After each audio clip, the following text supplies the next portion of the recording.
Sir आपकी आवाज मुझे साफ नहीं पहुंच पा रही है। लोकेश जिंदल के पास मैं जरा जाना चाहूंगा। लोकेश जिंदल मुझे बताइए जरा, जनता के पैसों की बचत होगी, संसाधनों के समय की बचत होगी, आचार संहिता के चलते जो योजनाएं रुक जाती थी वो योजनाएं लोगों तक लगातार पहुंचती रहेंगी, तो परेशानी कहां है? इस पर सर्वसम्मति बनने में दिक्कत क्यों होनी चाहिए? अनंत जी, एक प्रश्न ये भी उठता है कि जब चार जनरल इलेक्शंस में साइमल्टेनियस इलेक्शंस थे तो इसे हटाया क्यों गया? ऐसी क्या आवश्यकता थी कि इसे हटाया गया और एक महंगा प्रयोग किया गया?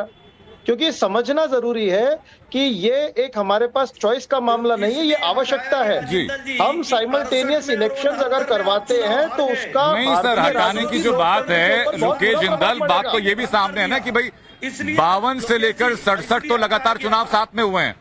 उसका कारण है एक सेकंड, केंद्र में कांग्रेस की सत्ता 52 से लेकर के 67 तक चुनाव साथ में हुए हैं। 68 69 में विधानसभा समय से पहले भंग की गई, 70 में आकर के लोकसभा भंग कर दी गई, पैटर्न बदल गया।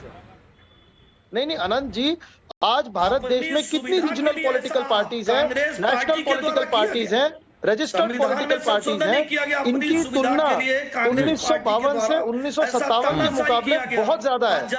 आज की सरकार एक सेकंड, एसएन सिंह साहब, एसएन सिंह जी अपनी बारी का इंतजार कीजिए। सर मैं लौटूंगा आपके पास, अपनी बारी में बोलेगा। एसएन सिंह साहब देखिए, अपनी बारी का इंतजार कीजिए, मैं लौटूंगा आपके पास। सर लोकेश जिंदल अपनी बात पूरी कर लें। अनंत जी, आज की अगर हम सरकार की बात करते हैं, कोलिशन की सरकारें हैं और बहुत बार ऐसा होता है कि राज्य में वो 5 साल पूर्ण नहीं कर पाती। तो ऐसे स्तर पे अगर हम संविधान की भी बात करते हैं, संविधान में ये अनिवार्य है कि कोई भी डिसोल्यूशन के बाद 6 महीने के अंतर्गत इलेक्शन कमीशन को इलेक्शन करवाना अनिवार्य है। तो इन सभी प्रावधानों के मद्देनजर फेडरलिज्म का स्ट्रक्चर देखते हुए अगर हम पूरा अगर संविधान को पढ़ें, उसके एसेंस को पढ़ें, तो हम देखते हैं कि यह संभव नहीं है। अगर हम कनाडा की बात करते हैं, देखिए हमारा फेडरलिज्म कनाडा के आधार पर है।